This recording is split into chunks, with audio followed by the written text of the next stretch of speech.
Hello बच्चों, स्वागत करता हूं आपके अपने चैनल BSCB हेल्प पे। आज हम लोग आप ही के पैनोरमा पुस्तक की पोइट्री के 5वें लेसन को पढ़ने जा रहे हैं, जिसका नाम है द एम्प्टी हार्ट। आप यहाँ कविता के शीर्षक को देख पा रहे हैं। इसके राइटर पेरियासामी थुरन हैं। ठीक है, आपको जैसा कि इनके नाम से भी पता चल रहा होगा, ये दक्षिण भारत के रहने वाले हैं, अर्थात ये तमिल के राइटर हैं। तो इसमें देखते हैं, पहले इनके बारे में थोड़ा जान लें।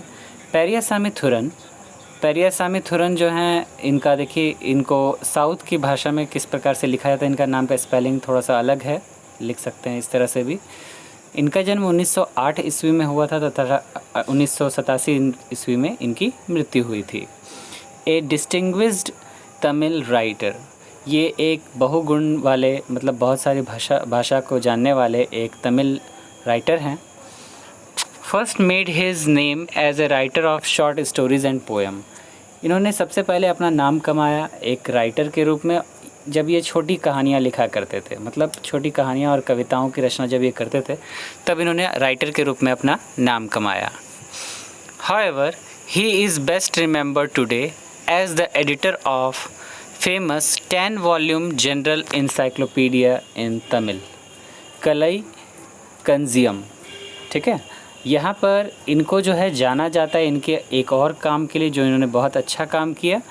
इन्होंने 10 वॉल्यूम मतलब ये 10 भागों में इन्होंने इंसाइक्लोपीडिया मतलब ज्ञान की पुस्तक जो है, उन्होंने 10 भागों में तमिल भाषा में लिखी, जिसको कि कलई कंजियम के नाम से जाना गया है तमिल भाषा में। Later he also compiled and edited an encyclopedia in Tamil for children. फिर बाद में इन्होंने एक और इंसाइक्लोपीडिया मतलब ज्ञान की पुस्तक को बच्चों के लिए तमिल भाषा में बदला। ए मास्टर ऑफ स्टाइल, ये एक कला के मालिक हैं, कला इनके बहुत अच्छी है। Thooran handled successfully the prose poem and the sonnet. तो इन्होंने प्रोज पोएम पर भी बहुत अच्छी पकड़ बनाई है। प्रोज पोएम का अर्थ जो कि कहानी रूपी एक कविता होती है, और सोनेट का अर्थ होता है 14 पंक्तियों वाली कविता। ठीक है, जो कि काव्य का रूप ले सकती है। हिज वर्क्स इंक्लूड सच पॉपुलर कलेक्शन। इनके कामों में मतलब इनकी रचनाओं में कुछ महत्वपूर्ण कलेक्शंस हैं, कुछ अच्छी रचनाएं हैं इनकी, लेकिन अधिकतर जो है वो तमिल भाषा में, जैसा कि आप यहाँ देख पाएंगे इनका नाम एज इलंता मिज़ा एंड तुरन कविता किया। एक मिनट, कविथाइका। ठीक है, तुरन कविथाइका है और इलंता मिज़ा है, ये दोनों कविताएं हैं इनकी। और फिर है तंगा चांगली, जो कि शॉर्ट स्टोरी है इनकी, छोटी कविता। फिर है पुविन सिरुपू, ये एक एसे है। ये सब साउथ भाषा में है बच्चों। एमंग द मैनी अवार्ड्स, इनको कई सारे अवार्ड भी मिले, जिसमें से कि that came to him were the Padma Bhushan. इनमें जो अवार्ड्स में मुख्य है, पद्म भूषण अवार्ड इन्हें मिला है। और साथ में जो है कलाल ममानी, ये तमिल भाषा में जो है इनको रचना करने के लिए तमिल की एक अवार्ड है, कलाल ममानी, ये भाषा इन्हें मिला है। द पोएम कुराई कुदम, ये जो कविता हम लोग पढ़ने जा रहे हैं, जिसका नाम द एम्प्टी हार्ट है, तमिल में इसको कुराई कुदम के नाम से जाना गया है। ठीक है, तो highlights a great human weakness, ये इंसान की एक सबसे बड़ी कमज़ोरी के बारे में ये कविता बताती है। और ये कमज़ोरी है क्या बच्चों? ये है मैंस इनसैटिएबल ग्रीड, मनुष्य का कभी भी पूरा न हो पाने वाला लालच। आप जानते हैं लालच, इसमें हमने एक कविता पहले भी पढ़ी है जो कि लालच के ऊपर आधारित है। ये कविता भी लालच पर ही है कि मनुष्य का लालच कभी भी पूरा नहीं होता, मनुष्य कभी भी किसी चीज़ से संतुष्ट नहीं होता। उसे जितना मिले उसकी इच्छाएं और अधिक होती हैं, भले ही उसे इच्छा से अधिक क्यों ना मिल जाए, लेकिन फिर भी उसकी इच्छा और अधिक होती है। ठीक है, और यहाँ बताया गया कि मैंस इनसैटिएबल ग्रीड, मनुष्य की कभी पूरी न हो पाने वाली इच्छा के बारे में इन्होंने लिखा है। विच अल्टीमेटली डिस्ट्रॉयज हिम, और ये लालच कहलाता है जो कि मनुष्य को एक बार के लिए समाप्त कर देता है, ख़त्म कर देता है।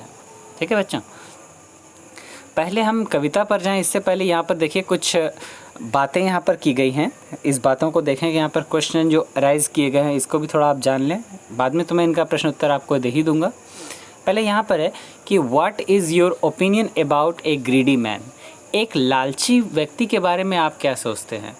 तो हर व्यक्ति का एक ही नज़रिया होगा इसमें कि लालच बुरी बला है। सब यही जानते हैं लालच बहुत बुरी बला है।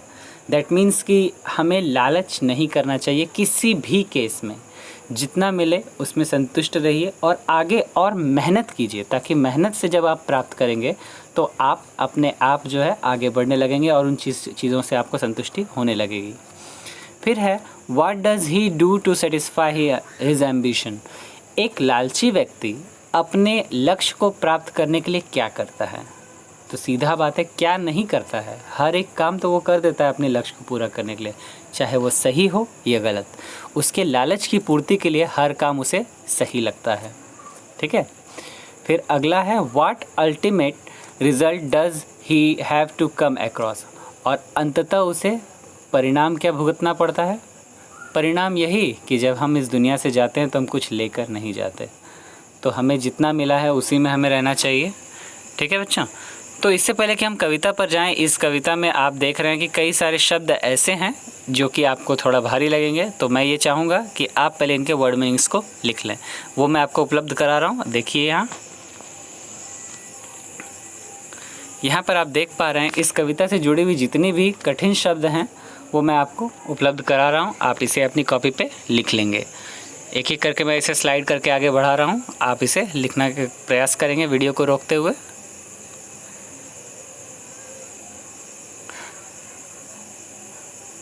और यहाँ मैंने वही अर्थ लिखे हैं जो कविता में आवश्यक हों, क्योंकि एक शब्द के बहुत सारे अर्थ होते हैं। तो जो कविता में अर्थ लगेगा वो मैंने अर्थ लिखा है यहाँ पे। ठीक है। तो इतना आप लिख लें। मैं इसे और आगे बढ़ाता हूँ धीरे धीरे करके।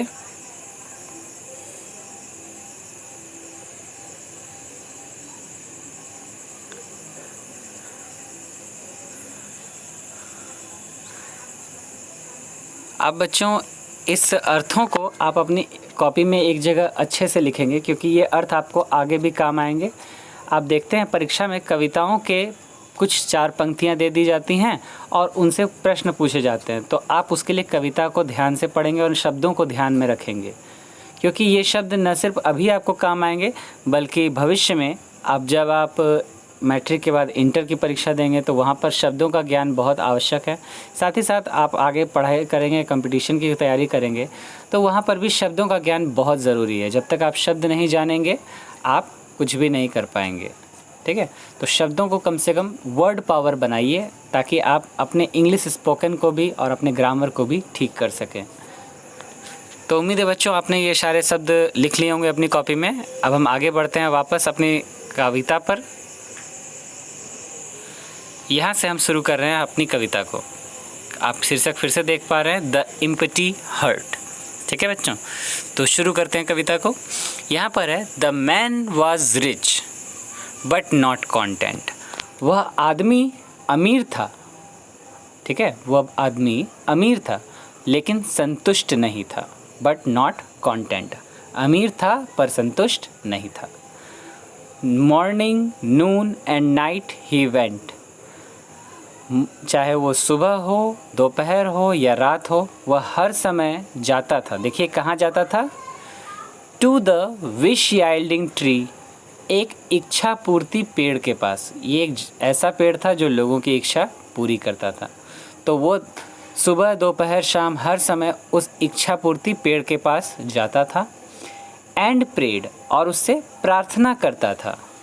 कहता था, ओ कल्पका। देखिए कल्पका जो है यहाँ पर कहा जाता है, तमिल भाषा में कल्पका का अर्थ होता है एक छोटा बालक जो कि जादुई होता है, मतलब कि फरिश्ता बालक। ठीक है। तो यह फरिश्ता आप अर्थ समझ सकते हैं कि ओ फरिश्ते, ओ वृक्ष, आई सीक योर एड। मुझे तुम्हारी सहायता चाहिए, मुझे तुम्हारा सहयोग चाहिए। All I want is a pot of gold. मुझे जो चाहिए ज़्यादा कुछ नहीं, एक मटका सोना। एक मटके में, एक घड़े में बस मुझे एक घड़ा सोना दे दो, मेरी इच्छा पूर्ति हो जाएगी। वह जब भी जाता था प्रार्थना करने के लिए तो उस इच्छा पूर्ति पेड़ से यही वो मांगता था कि मुझे 1 घड़ा सोना दे दो और मेरी इच्छा पूर्ति हो जाएगी। तो देखिए पेड़ ने उसके लिए क्या किया। His prayer was granted 7 fold. उसकी इच्छा जो है 7 गुनी पूरी हो गई। ठीक है, उसने 1 घड़ा मांगा था सोना, उसे 7 घड़े सोने के दे दिए गए पेड़ के द्वारा। For as a gift to him was given. ये सारे जो है एक उपहार स्वरूप उसे दिए गए। 7 घड़े जो कि चांदी के घड़े थे और उसमें सोना भरा हुआ था, सोने के सिक्के भरे हुए थे। Glistening gold in pitcher 7। और ये चमचमाते हुए सोने थे जो कि 7 घड़ों में भरे हुए थे। 7 silver pitchers when were now with him. अब उसके पास 7 घड़े थे चांदी के जो कि अब उसके पास थे। Each with gold coins filled to the brim. और ये सारे के सारे घड़े जो हैं ऊपर कनखे तक, मतलब उस घड़े के ऊपर जो कनखा होता है, जो उसका मुंह होता है, उस कनखे तक सारे के सारे घड़े सोने के सिक्कों से भरे हुए थे। But the tree unkind took up it's mind. लेकिन उस पेड़ ने एक चाल चली, एक परीक्षा ली। परीक्षा क्या ली? उसने एक दिमाग लगाया और to added an 8 half filled pot. उस पेड़ ने एक 8वां घड़ा भी दे दिया। 7 घड़े तो दिए ही भर भर के, एक 8वां घड़ा भी उसे दे दिया जो कि आधा भरा हुआ था, पूरा भरा हुआ नहीं था। ठीक है बच्चों, ये अगले भाग में देखते हैं यहाँ क्या है। To fill this quick was his thought. अब देखिए उसने मांगा था 1 घड़ा मटका, मतलब 1 घड़ा जो है उसने सोना मांगा था, उसे 7 घड़ा दे दिया और 1 घड़ा और दे दिया, लेकिन वो आधा भरा हुआ था। तो वो उस 7 घड़ों के बारे में भूल करके इस 8वें घड़े को भरने के बारे में सोचने लगा कि वो जो है इस 8वें घड़े को कैसे भरे। The 7 full vessels he clean forgot. और वो 7 भरे हुए घड़ों को वो सीधा भूल गया, इस 8वें घड़े को भरने के चक्कर में वो रह गया। वो बोलते हैं 99 का चक्कर लग गया, वही हुआ इसके साथ। The demon desire now made him mad. और ये राक्षसी इच्छा जो है वो उसे पागल कर रही थी। ये इच्छा जो उस घड़े को भरने की इच्छा थी वो उसे लगातार पागल किए जा रही थी। वो जो है चाहता था उस घड़े को जल्द से जल्द भर दे। To mother wife children goodbye he bade. अपनी माँ से, अपनी पत्नी से, बच्चों से उसने सबसे अलविदा कह लिया और अब अलविदा मांग ली, विदा मांग ली। ही रोज़ बिफोर कॉक क्रॉज। इससे पहले कि मुर्गा बोले, मुर्गा बांग दे, वो उससे पहले जग जाता था। पास्ट मिडनाइट ही वर्क। और आधी रात के बाद तक वो काम करता रहता था। ईटिंग, ड्रिंकिंग एंड स्लीप ही श्रिक्ड। चाहे भोजन हो, खाना पीना, नींद, सब कुछ हराम हो गई उसकी, सब कुछ छोड़ दिया उसने। ही wrecked हिज हेल्थ। और उसने अपना स्वास्थ्य भी छोड़ दिया, मतलब उसका स्वास्थ्य धीरे धीरे कमज़ोर होने लगा। His conscience sold. उसकी बुद्धिमत्ता जो है, क्षमता, वो धीरे धीरे ख़त्म होने लगी। All tried all tricks to gather gold. और उसने अपना हर एक प्रयास लगा दिया सोना जमा करने में, हर एक प्रयास उस आधे घड़े को भरने में। ईगर एंड एनेक्सियस एंड सेमलेसली टुक। वो लालच में था, उत्तेजित अवस्था में था और एक बिना शर्म के वो किसी भी काम को करता जा रहा था। लगातार उस घड़े को भरने के लिए उसका लालच रुक ही नहीं रहा था। Each coin he could clutch by hook and crook. वो हर एक सिक्का जमा करने लगा, चाहे वो होशियारी से हो, ईमानदारी से हो या बेईमानी से हो। ईमानदारी या बेईमानी उसे कुछ समझ में नहीं आ रहा था। वो हर एक सिक्का, हर एक चीज़ पर अपनी पकड़ मजबूत बनाने लगा और हर एक चीज़ को वो सिक्के को, एक एक सिक्के को वो जमा करने लगा। Harder and harder he tried but died.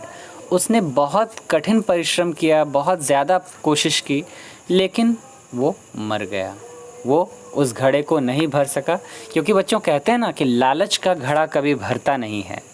इसीलिए उसका वो आधा भरा हुआ जो घड़ा था, जो एक लालच का घड़ा था, उस पेड़ ने उसे एक लालच का आधा भरा हुआ घड़ा दिया जिसे वो कभी भर ही नहीं सका। Before he could fill the pot, इससे पहले कि वो मटके को भर सकता, उस घड़े को भर सकता, वो मर गया। Grid and endless but life is not, यहाँ पर मेरे ख्याल से ग्रीड एंड नहीं होना चाहिए, ग्रीड इज़ एंडलेस होना चाहिए। मतलब कि लालच जो है अंतहीन है, लेकिन जीवन अंतहीन नहीं है। ठीक है, लालच अंतहीन है, लेकिन जीवन का तो अंत, मतलब जीवन का तो अंत है। ठीक है, जीवन का तो एक बार अंत होना ही है। ठीक है, nothing is wrong with half filled purse, किसी का पर्स अगर आधा भरा हुआ है तो इसमें कोई गलत बात नहीं है, वो मेहनत करे उसे भरे, लेकिन लालच से भरे ये गलत है।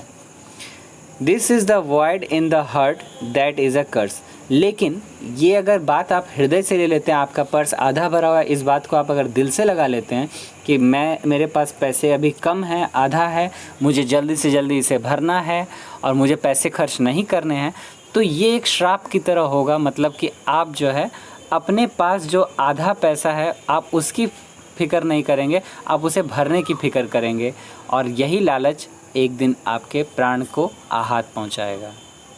तो बच्चों, इस कविता में कवि बस यही कहना चाहते हैं कि हमारे पास जितना हो उसी में संतुष्ट रहें। ये आदमी अमीर था, फिर भी जो है इसके पास लालच थी, पेड़ से उसने वरदान मांगा, पेड़ ने उससे जितना वो मांगा था उससे 7 गुना दिया और एक और एक्स्ट्रा भी दे दिया जो कि आधा भरा हुआ था। परंतु उसमें सब भरे हुए घड़े भूल गया वो, और उस आधे घड़े को भरने के लिए उसने सब कुछ त्याग दिया, अपना परिवार त्याग दिया, भूख प्यास नींद सब त्याग दी, और चाहे वो ईमानदारी या बेईमानी हर रास्ता अपना लिया उसे भरने का, लेकिन लालच का घड़ा वो भर नहीं पाया और अंततः वो मर गया। तो बच्चों, इस कविता से आपने जो सीखा है वो आप अपने जीवन में भी लागू करें। फ़िलहाल के लिए आपको अगर ये कविता पसंद आई हो, वीडियो पसंद आई हो, तो वीडियो को लाइक करें। चैनल को अगर अभी तक आपने सब्सक्राइब नहीं किया तो सब्सक्राइब करें, और अधिक से अधिक अपने मित्रों के साथ, अपने सहयोगियों के साथ, सभी के साथ इसे शेयर करें, ताकि इस लॉकडाउन में सभी को पढ़ाई का पूरा आनंद मिल सके, सबका कोर्स पूरा हो सके और बिहार बोर्ड की परीक्षा के लिए सभी तैयारी कर सकें। तब तक के लिए मैं आप लोगों से अलविदा चाहता हूँ। तब तक अपना ध्यान रखें। धन्यवाद।